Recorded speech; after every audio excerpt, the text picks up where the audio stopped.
Lucas capítulo 11, pode colocar, isso, obrigado. Capítulo 11, versículo 1, diz assim: E aconteceu que, estando ele a orar, num certo lugar, quando acabou, lhe disse um dos seus discípulos: Senhor, ensina-nos a orar, como também João ensinou aos seus discípulos.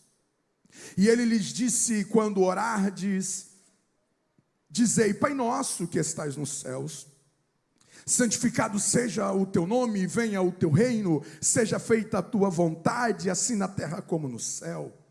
Dai-nos cada dia o pão cotidiano, perdoa-nos os nossos pecados, pois também nós perdoamos a qualquer que nos deve. E não nos deixe cair em tentação, mas livra-nos do mal. Senhor, ensina-nos a orar. Senhor, ensina-nos a orar. Senhor Jesus, torna cativos o nosso entendimento esta noite. A tua palavra, dobra-nos, Senhor, a tua palavra. Convence a nossa mente, convence o nosso entendimento, a tua escritura, em nome de Jesus. Em nome de Jesus. Você pode dizer amém.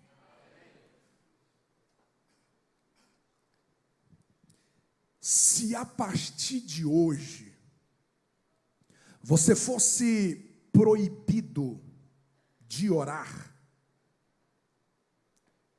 o que mudaria na sua vida? O que mudaria no seu levantar? O que mudaria no seu jeito de viver o seu dia? Se você fosse proibido de orar, o que mudaria no seu casamento?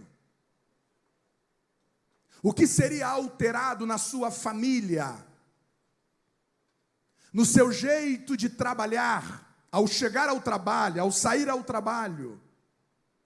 Se você fosse proibido de orar, quais seriam as mudanças que aconteceriam radicalmente na sua agenda? O fato é que existem pessoas que, se fossem proibidas de orar,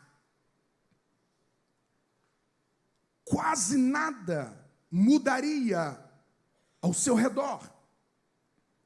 Nada mudaria em relação entre ele e o seu cônjuge, porque eles nunca oram juntos. Nada mudaria entre famílias, porque essa família não oram juntos.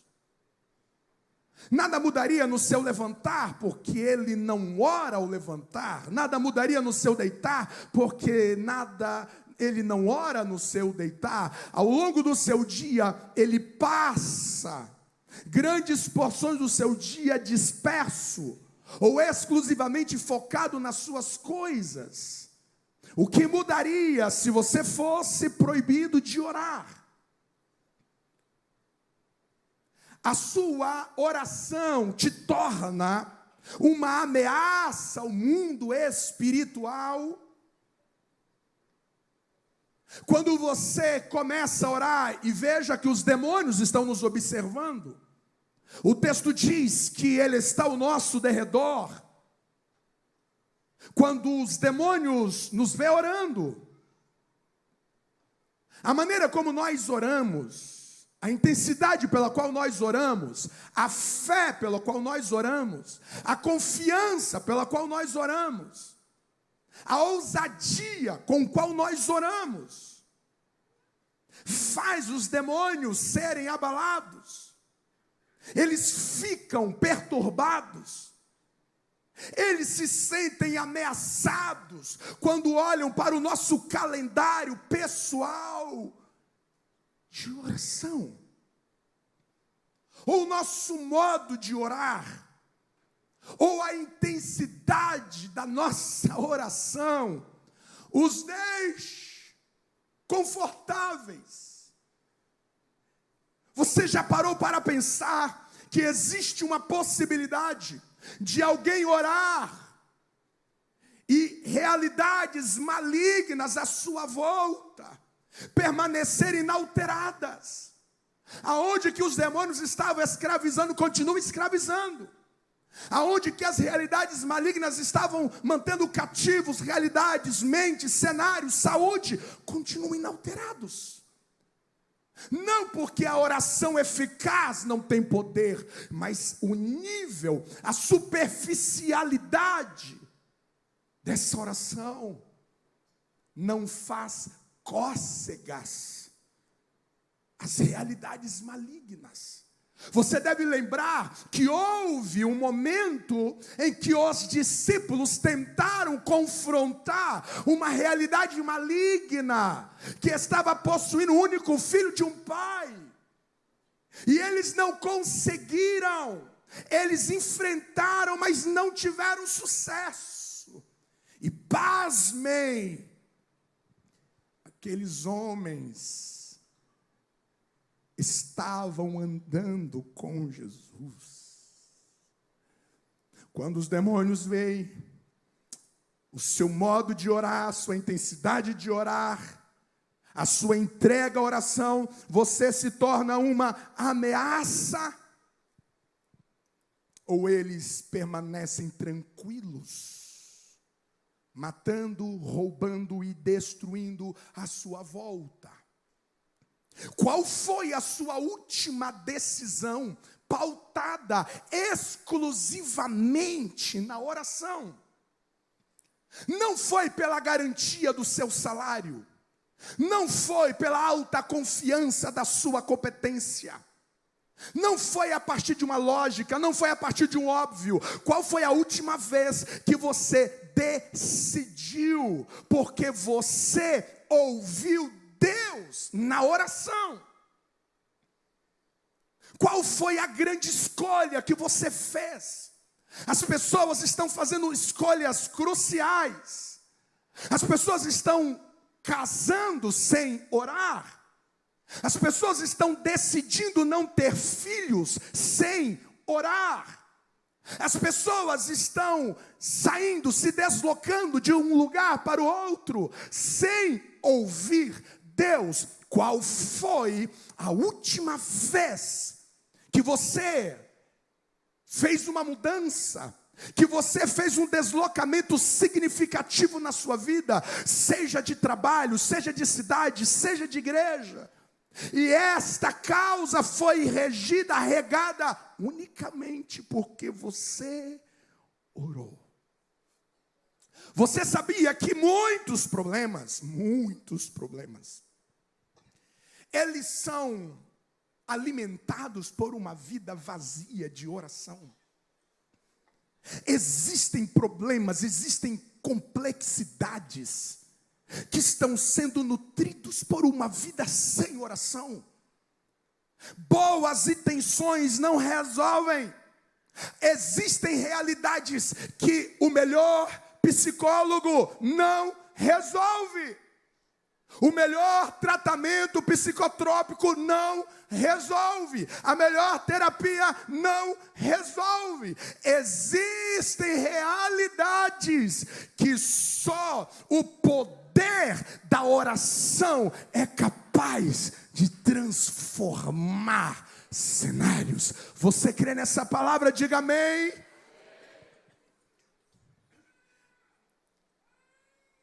Quantas batalhas são financiadas por uma vida sem oração? Quantos conflitos internos, conflitos na mente, conflitos em casa, conflitos relacionais. Quantas coisas que estão nos drenando, que estão nos desidratando, porque está nos faltando oração. Eu me lembro de alguns anos atrás, talvez 10 anos aproximadamente, uma tristeza, uma angústia, me assaltou assim de uma maneira tão terrível, que eu perdi o apetite. Eu perdi assim a alegria de viver, e aquilo foi consumindo, aquilo foi me consumindo. Eu me lembro de uma vez, nesse período, que a Eline ficou tão preocupada, que ela chegou a me perguntar se eu estava gostando de uma outra pessoa. Eu perdi a graça de viver. E aquilo foi se agravando, E quando eu percebi que eu estava perdendo o controle, eu disse para Eline: eu vou entrar dentro daquele quarto ali,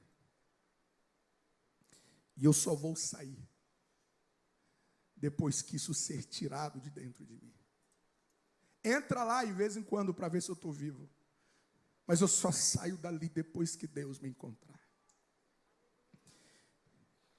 Eu lembro que no terceiro dia, sem eu sair daquele quarto, só orava ao Senhor. No terceiro dia, Deus me visitou e tirou aquilo com a mão.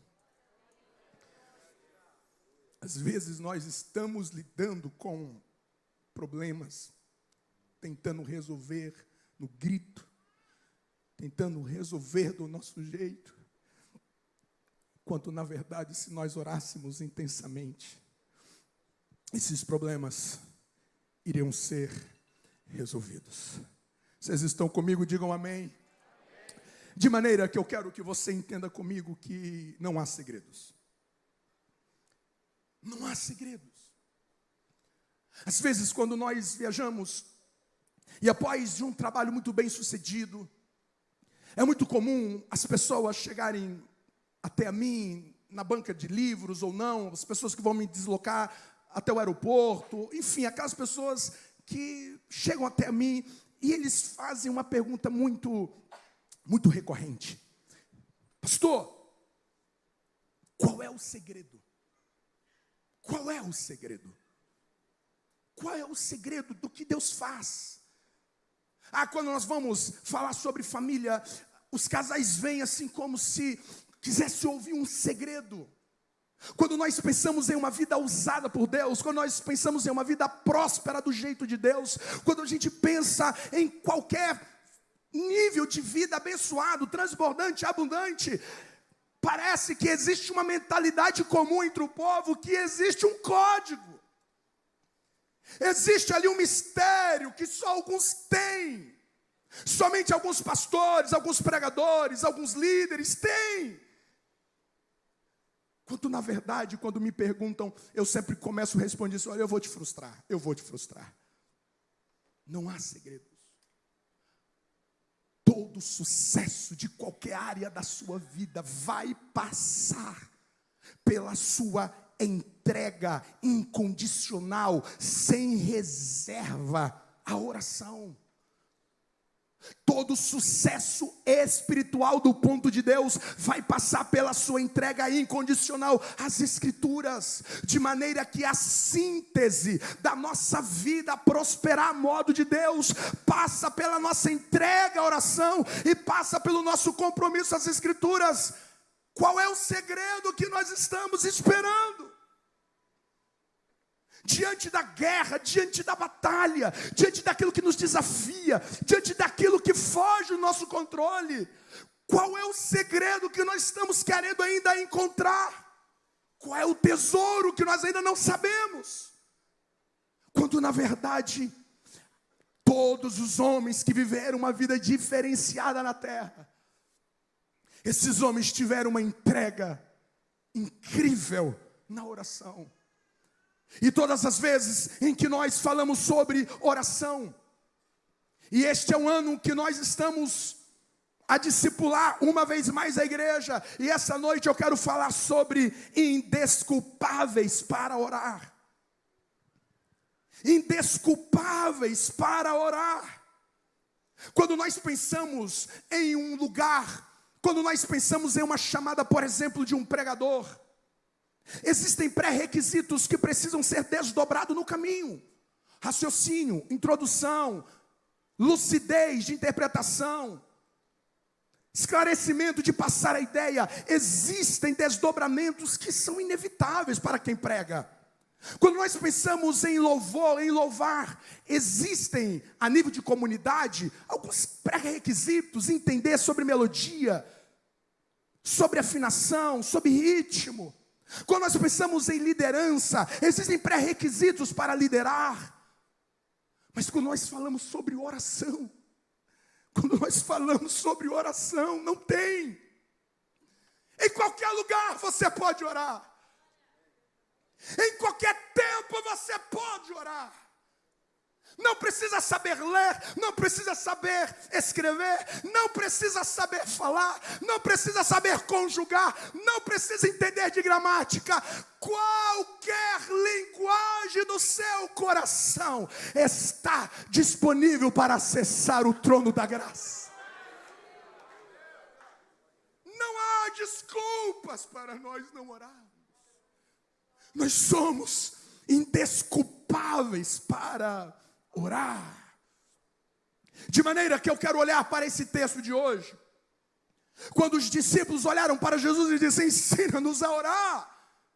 Precisamos aprender a orar. Que pedido fascinante. E eu fui muito tocado por Deus essa semana quando fui pensar sobre isso. E eu quero compartilhar com vocês sobre pelo menos 4 ou 5 aspectos que Jesus nos ensina a orar. Que Jesus nos ensina a orar. E eu quero que você veja isso com muita simplicidade. Porque de repente nós ainda estamos achando que existe um mistério sobre a oração que nós ainda não ouvimos. Parece que existe algo codificado sobre a vida de oração, que se eu ouvir isso, uau! E nós compramos livros e fazemos bem em comprar. Mas, de repente, você precisa entender que o que Jesus nos ensinou sobre oração é um manual completo para a sua vida de oração. O melhor livro que você ler irá te devolver ao que está escrito sobre oração aqui neste livro. Eu me lembro de um amigo que um dia veio me contar que ele havia investido R$1.000 em livros só sobre oração. E eu achei aquilo fantástico. Mas eu pensei comigo: eu queria ter R$1.000 para investir em livro, mas eu não tenho. Então eu senti algo dentro de mim gritando: não precisa. Os 1.000 livros, os R$1.000 em livros, todos eles vão terminar com a seguinte conclusão: os melhores livros que você possa ler, eles vão concluir dizendo: ore, ore. De maneira que eu quero que você olhe comigo 4 a 5 maneiras que Jesus nos ensina a orar, que Jesus nos orienta a orar, e que isso venha a percorrer a sua semana e a sua vida de oração. Vocês estão comigo até aqui? Digam amém. Jesus nos ensina a orar, primeiro, através do modelo de oração que Ele nos ensinou. Nós lemos esta noite o que nós chamamos de oração do Pai Nosso. Quando Jesus foi responder o pedido dos discípulos, Ele disse: é assim que vocês devem orar. De maneira que eu preciso orar a partir dos elementos dessa oração. Eu preciso revisitar a oração do Pai Nosso. Claro que o Pai Nosso não é aquela reza que a gente deve decorar para dizer a Deus: está tudo certo. Aqui são princípios de oração, de maneira que Jesus nos ensina a orar, e está escrito aqui. Revisita essas palavras. Reencontre esse texto e diga a Jesus: eu quero viver isso. Eu quero orar assim, de maneira muito sintetizada. A oração do Pai Nosso vai nos revelar pelo menos 3 coisas. Vai nos lembrar de quem Deus é. Isso é muito importante quando você for orar. Você precisa lembrar da identidade de Deus. E o texto vai nos dizer que Ele é Pai, Ele é Santo, o quanto que isso precisa permear a sua mente, isso deve suscitar a sua alma em confiança, como um filho que se entrega aos braços de um pai. Essa oração vai nos lembrar de quem nós somos. Se eu sei que Deus é o meu Pai, então eu sou o seu filho. É muito importante você entrar na presença de Deus, na consciência de quem você é. E essa oração vai nos ensinar sobre quem nós somos uns com os outros. Você percebe que não existe nenhum pronome aqui, nenhum pronome no texto sobre meu, minha. Sempre é no plural, porque a oração nos ensina a nós vivermos uma comunhão, a oração nos ensina a nós vivermos o princípio da intercessão, sempre é nosso, sempre é nós, de maneira que Jesus nos ensina a orar, a partir da oração modelo. Eu não sei como orar, releia esse texto e diga: Espírito Santo, eu quero aprender exatamente como Jesus me ensinou. Vocês estão aqui, digam amém. Segundo aspecto é nós olharmos para os evangelhos e ver as orações que Jesus orou. Primeiro, a oração modelo que nos ensinou. Segundo, o que ele orou. A maneira como Jesus orou, eu também posso orar. O modo pelo qual Jesus orou, eu também posso orar. E quando nós olhamos para esses dois textos principais, você tem João capítulo 6, que é o contexto da multiplicação dos pães, e você tem João 11, que é o contexto da ressurreição. E quando você olha Jesus orando, você encontra um elemento comum nesses dois textos e em outros também. Você vai perceber que Jesus, ele inicia a oração com ações de graças. Quando Jesus vai orar, ele sempre começa com o espírito de gratidão. Jesus sempre inicia a sua oração derramando um coração de ações de graças. E eu preciso te lembrar que tanto em João capítulo 6 quanto em João capítulo 11, quando Jesus levanta a sua oração em ações de graças, os pães ainda não haviam sido multiplicados.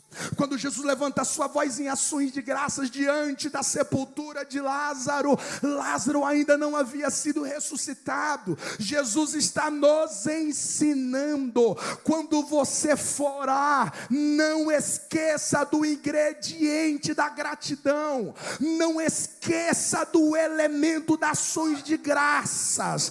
Ainda que a porta esteja fechada, ainda que a família ainda não esteja salva, ainda que a enfermidade esteja lá, ainda que esteja doendo, ainda que exista morte ao seu derredor, ainda que o milagre não tenha acontecido, empreste os teus lábios em gratidão aos céus, derrame a sua alma em louvores, em ações de graças ao Senhor. Ele me ensina como ele orou. Ele ora com ações de graças. Então eu também devo orar com ações de graças, independente de onde que os seus pés estão. Você precisa estar na presença de Deus sempre com ações de graças. A ingratidão é um grande veneno para a sua alma.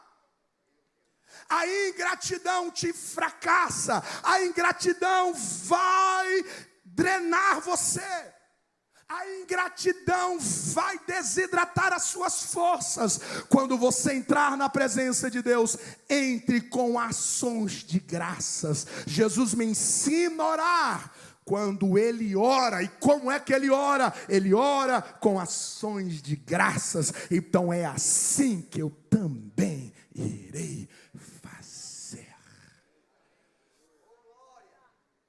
Você pode perguntar para quem está ao seu lado? Aliás, não precisa perguntar não.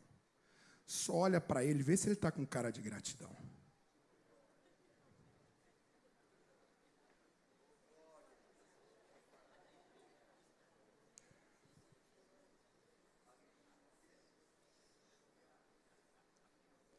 Vocês estão comigo? O terceiro aspecto que Jesus nos ensina. Vamos lá comigo? Primeiro, a oração modelo. Repita comigo, oração modelo. Oh, quase não saiu oração. É muitas línguas. Vamos lá? 1, 2, 3. Oração modelo. Segundo, as orações que Jesus orou. Terceiro, as orações que Jesus nos mandou fazer.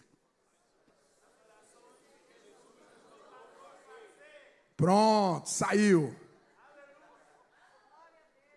Se você ler os evangelhos, você encontrará algumas vezes Jesus dizendo: ore, ore sobre isso, ore sobre isso, ore sobre isso. E você tem, por exemplo, Mateus 9,38 dizendo: vocês precisam orar, vocês precisam clamar, vocês precisam suplicar. O termo lá é rogar, é uma súplica intensa. Rogai para que o Deus da seara levante novos obreiros, novos trabalhadores para o reino de Deus. Você está em uma igreja relativamente grande, e às vezes você olha e diz: mas não tem nada para eu fazer nesta igreja. Se você se assentasse conosco, para eu lhe dizer quantas lacunas ainda não preenchidas. E você é ensinado por Jesus a orar, para que Deus levante corações espontâneos, espírito voluntário, sem moleza, sem preguiça, um coração disposto a servir. É para servir? Conte comigo. É para evangelizar? Conte comigo. É para amar? Conte comigo. É para ajudar? Conte comigo. É para amar? Conte comigo. Nós precisamos orar para que Deus levante corações animados para servir a igreja local e servir o reino de Deus. Nós aprendemos a orar com Jesus quando nós olhamos as vezes que Ele nos mandou a orar, e esse mandamento continua ativo hoje. Qual foi a última vez que você orou dizendo: Deus, levante novos voluntários na nossa igreja local? Voluntários para o departamento infantil, no nosso departamento de evangelismo. Levanta seus novos voluntários para ajudar em todas as demandas dos departamentos. Levante, Senhor, pessoas engajadas. Mas de repente você encontra Mateus capítulo 26, 42, Jesus diz assim: olha, vocês precisam orar. Vocês precisam orar para que vocês não entrem em tentação. Vocês precisam orar para que os seus olhos sejam abertos. Vocês precisam orar para que a percepção dos seus olhos espirituais se abrem. O vosso adversário, ele é muito sutil. Ele se esconde, percebe? A primeira vez que o diabo se apresenta na Bíblia, ele se apresenta na pele do animal mais charmoso, exótico, inteligente e atraente do Éden, a serpente. E se você olha de perto no texto, você vai ver que em nenhum momento, nem Eva e muito menos Adão perceberam que eles estavam dialogando com o próprio diabo. Nenhum deles perceberam que era o próprio Satanás que estava enganando. De maneira que a primeira vez que Satanás se apresenta, ele se apresenta com aquela máxima: eu não estou aqui. Eu não estou aqui. De repente, os nossos ativismos. Eu já contei isso em alguns momentos. Após um culto aqui da Quinta da Esperança, um casal pediu para eu orar. O esposo, na verdade. E eu fui até uma das nossas salas. E quando nós oramos, coloquei as mãos sobre aquela mulher, a pedido do marido. Uma possessão maligna se manifesta naquela mulher. E durante alguns minutos nós começamos naquela luta espiritual. Nós começamos naquele enfrentamento, até que aquela mulher ficou livre. E eles se abraçaram, ela chora, pergunta o que aconteceu. E o seu marido, antes de falar qualquer coisa, lhe faz uma pergunta: Quem é o fulano? O fulano era o nome do demônio que falava na boca dela: ela é minha, eu não saio, eu sou fulano, ela é minha, eu não saio. Quando ele pergunta quem é o fulano, ela responde com muita naturalidade. Primeiro ela pergunta: como é que você conhece o fulano? Porque o fulano foi o meu amigo imaginário, que eu brinquei a minha infância inteira. Uma criança brinca com um demônio a infância inteira sem ninguém perceber. Jesus diz: orai para que os vossos olhos espirituais se abram, para vocês perceberem as armadilhas de Satanás. Eu e a minha esposa cuidando de um caso há muitos anos atrás, de uma mulher que, quando ela estava com seus 8 para 9 anos, ela acorda à noite sendo masturbada. Ela acorda assustada, acende a luz, não tem ninguém no quarto.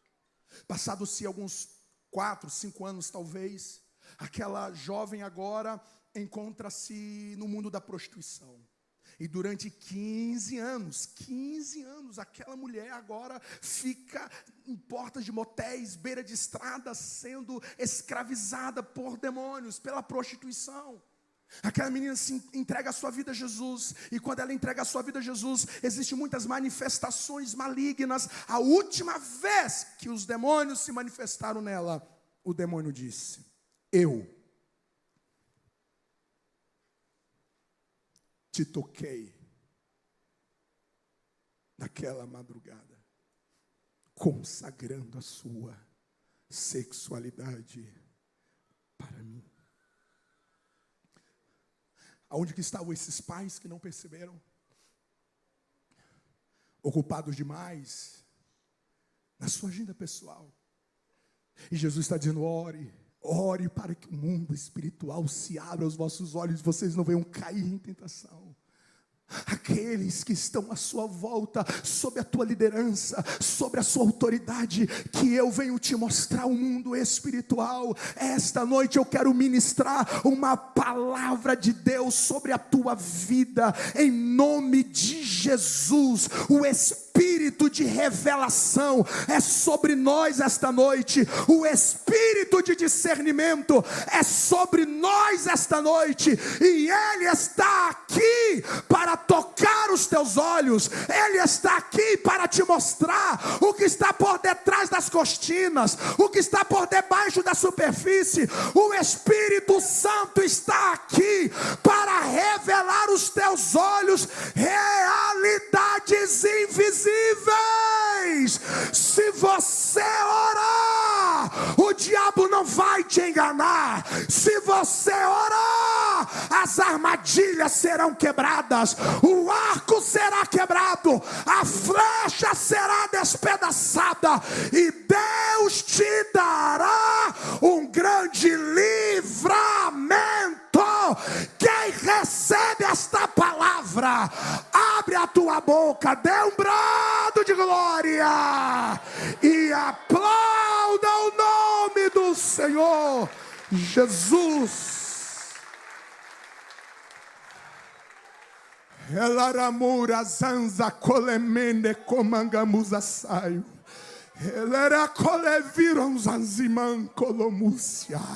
Se você orar, Deus te mostrará o que está por detrás, o que está por detrás dessa contenda, dessa inimizade, o que está por detrás dessa proposta, o que está por detrás dessa tempestade, o que está por detrás dessa opressão. Se você orar, eu abrirei os teus olhos para te mostrar que a tua luta não é contra a carne, a tua luta não é contra sangue. Eu te mostrarei o verdadeiro inimigo e te darei vitória. Eu te revestirei da minha armadura. Eu coloco uma espada em tuas mãos, eu coloco um capacete na tua cabeça, eu calço os teus pés, eu coloco um escudo nas tuas mãos, e toda arma preparada contra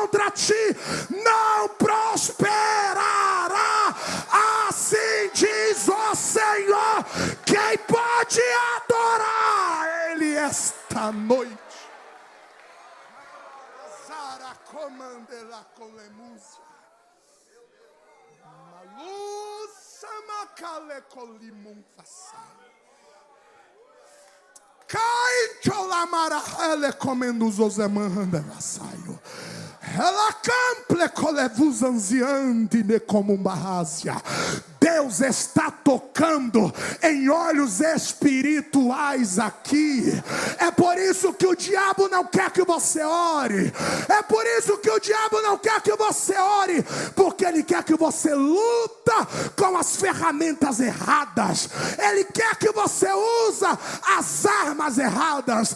Armas erradas não vencem batalhas, mas se você orar, eu te darei a estratégia. Se você orar, eu vou te mostrar onde pisar. Se você orar, eu vou te ensinar a lutar. Eu te tomarei pela tua mão. 1000 vai cair ao teu lado, 10.000 à tua direita, mas o que eu te dei vai permanecer de pé. Vai permanecer de pé quem recebe esta palavra. Macolenda zonzassa, acolemambele comusas. Maraia colemara bele colemina sou barato.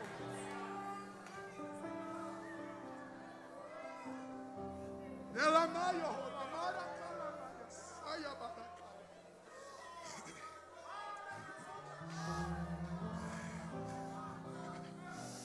Ore que você não cai na armadilha. Olha que eu te mostro o laço. Ore. Eu acho que nós temos um X9 aqui entre nós, disse o rei da Síria.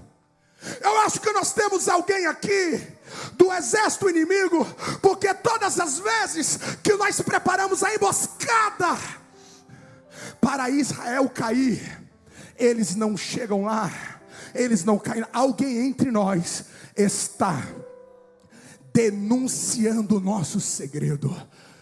De repente alguém se levanta e diz: não, rei, não é um X9, não é um dos nossos que está denunciando os nossos segredos. É porque lá em Samaria tem um homem de Deus chamado Eliseu, e Deus revela para ele o que passa no teu coração. Quando você desce para orar, Deus revela emboscadas. Existem batalhas que você nem vai lutar, porque Deus vai orientar uma nova rota. Deus vai orientar um novo caminho para os seus pés. Alguém está confiando nessa palavra? Alguém está crendo nesta palavra? Pegue na mão de quem está ao seu lado agora. Diga para ele: se você orar, diga, se você orar, vai ter batalhas que vai ser evitadas. Vai ter guerras que você não vai precisar lutar. Quem crê nesta palavra? Quem crê nesta palavra pode adorar ao Senhor.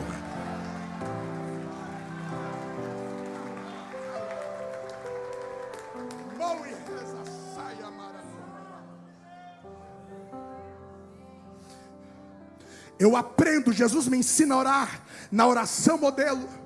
Jesus me ensina a orar as orações que Ele fez. Jesus me ensina a orar as orações que Ele nos mandou fazer. Mas Ele me ensina, em penúltimo lugar, as circunstâncias em que Ele orou.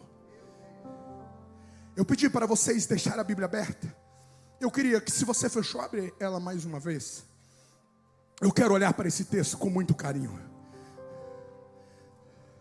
Quais foram as circunstâncias que Jesus orou? Lucas capítulo 5, versículo 16. Versículo 16 diz assim: ele, porém, retirava-se para os desertos e ali orava. Ele, porém, retirava-se para os desertos e ali orava. Ele, porém, é uma adjunção adversativa, é uma conjunção adversativa. Porém, é uma conjunção adversativa. Então eu preciso me perguntar: o que aconteceu no cenário anterior para que este porém vem e quebra o ritmo da história? Então no versículo 15 vai dizer: a sua fama, porém, se propagava ainda mais, e se ajuntava-se muita gente para o ouvir e para ser por ele curada as suas enfermidades. Diga assim comigo: o cenário era de sucesso. Olha a fama, gente. Olha a fama. Olha a fama de Jesus. O cenário era confortável e o cenário era de sucesso. E no seu cenário de sucesso, Jesus retira-se para orar.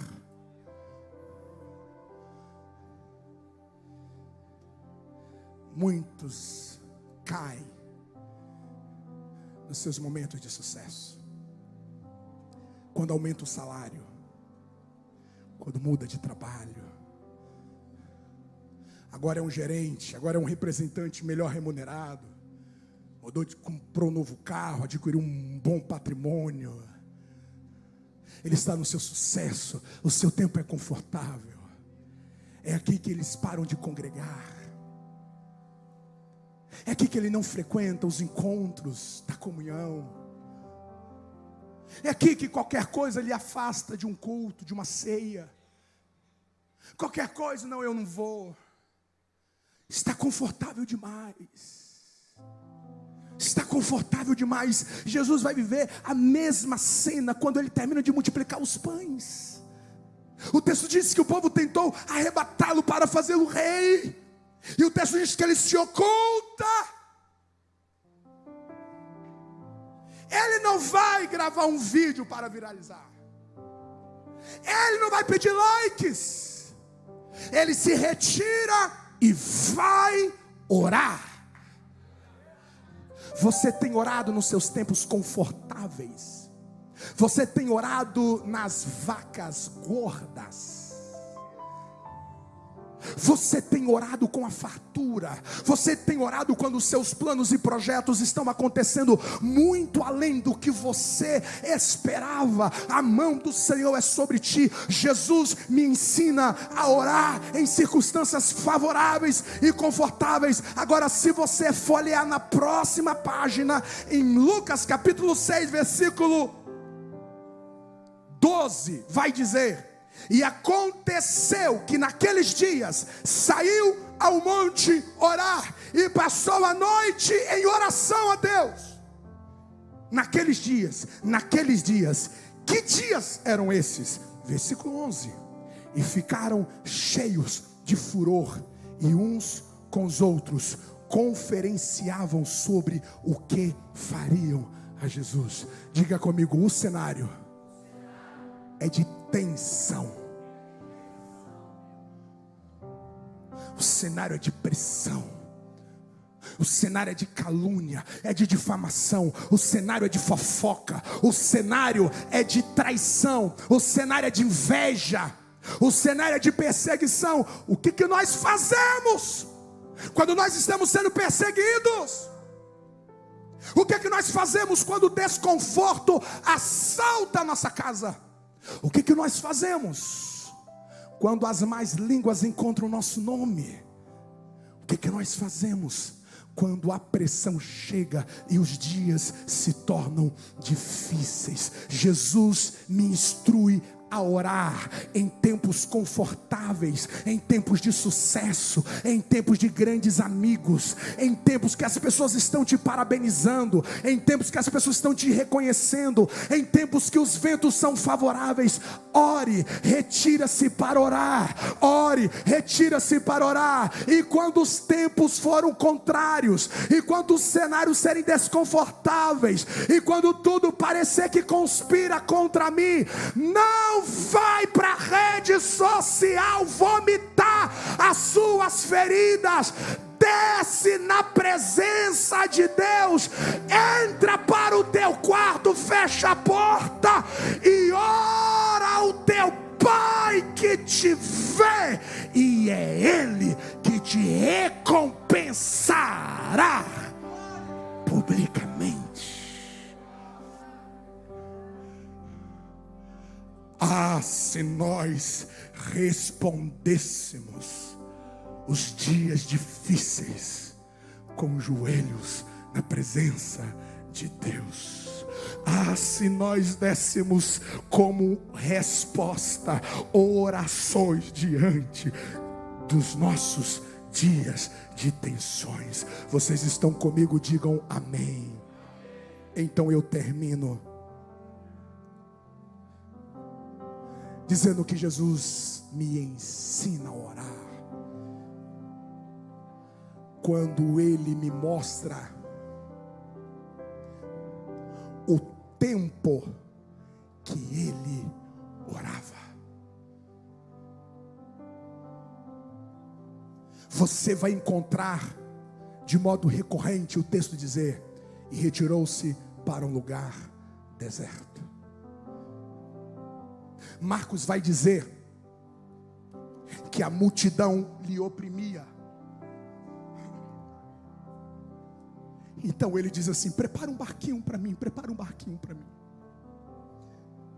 Porque quando a multidão me oprimir, eu quero entrar nesse barquinho.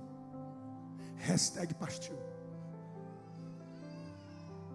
Você vai ver Jesus indo, passando a noite inteira em oração.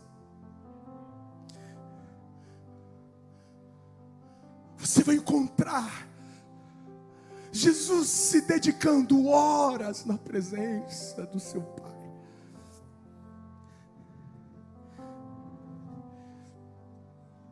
Eu fico me perguntando a mim mesmo: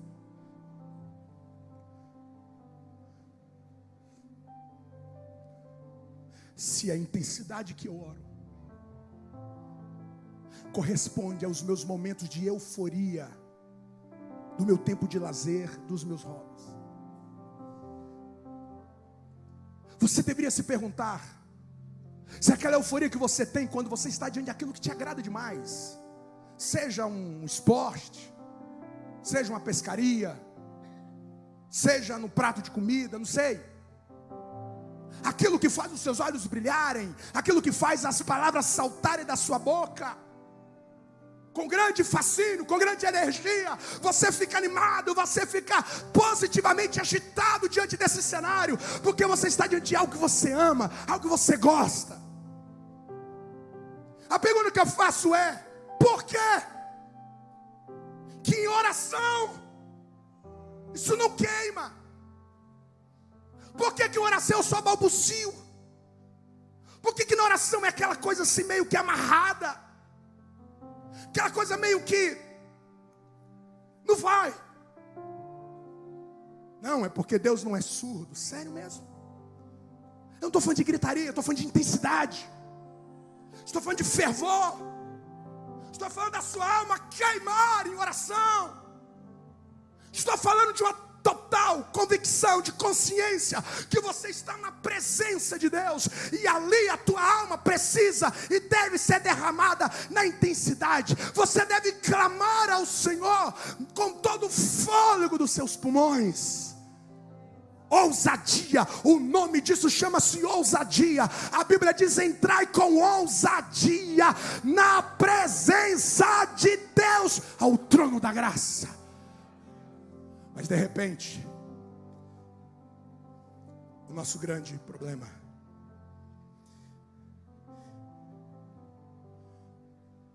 e quando perguntaram para o Dallas Willard, um grande pastor teólogo do século passado, qual é o maior inimigo da espiritualidade, ele responde: a pressa.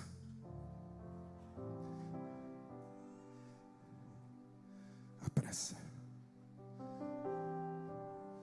A pressa. Ficamos inquietos demais para orar. Vocês viram o anúncio da oração nos nossos últimos cultos? 15 minutos de oração. Inquietos demais para orar. Inquietos demais para orar.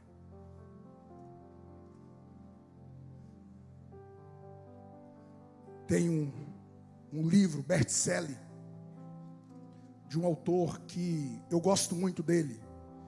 E o nome do livro chama-se Escravos Modernos.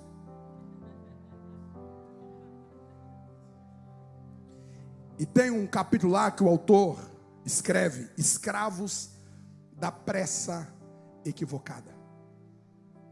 Estamos apressados. Só que a nossa pressa, inclusive, é de estar na presença de Deus. A gente gasta uma vida inteira atrapalhando o casamento. A gente gasta anos nos perdendo na frieza, na mornidão. E então a gente decide: não, agora eu vou orar. Aí eu oro tantos momentos e nada acontece. E aí eu desanimo. Aí eu retrocedo. Aí o John Piper vai me lembrar, e a cena da imagem é exatamente essa. Deus permitiu o Instagram, o Twitter,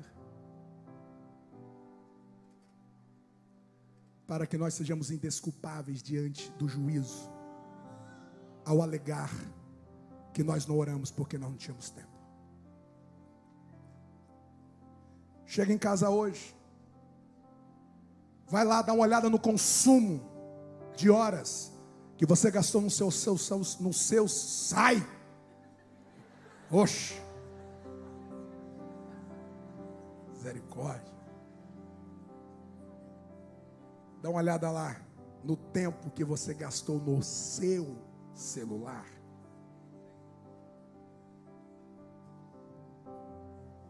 E veja se em algum momento da sua vida você dedicou esse tempo em oração.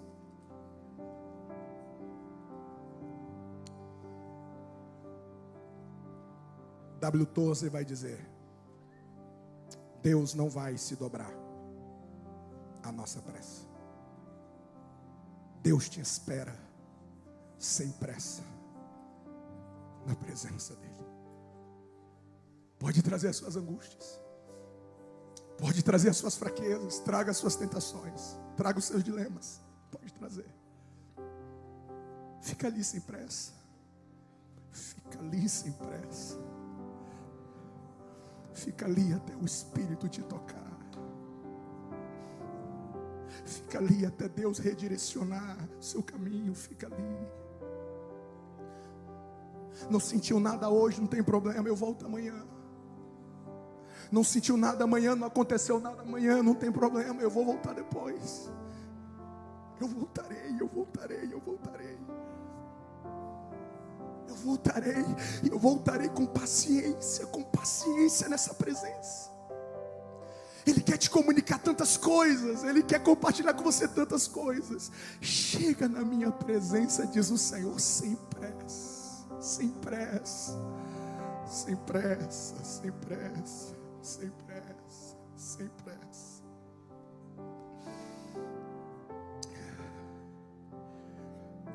Eu sei que a oração tem o seu aspecto de batalha e de guerra. É difícil começar a orar, pensamentos fugindo, faz parte. Mas a oração não é só guerra, a oração é deleite. Existe um lugar na oração que você precisa chegar lá, aonde que o tempo não é o seu inimigo, no sentido que 10 minutos parece uma hora. Aonde que você está ali com a sua alma, o seu coração, o seu espírito, sendo abraçado por Deus, sendo conduzido pelo Espírito Santo, sobre a sua casa, sobre a sua família, sobre os seus dias. Gente, quando nós falamos que Deus fala, nós não estamos brincando. Quando nós falamos que a oração, segundo Deus, ela é poderosa, isso é real.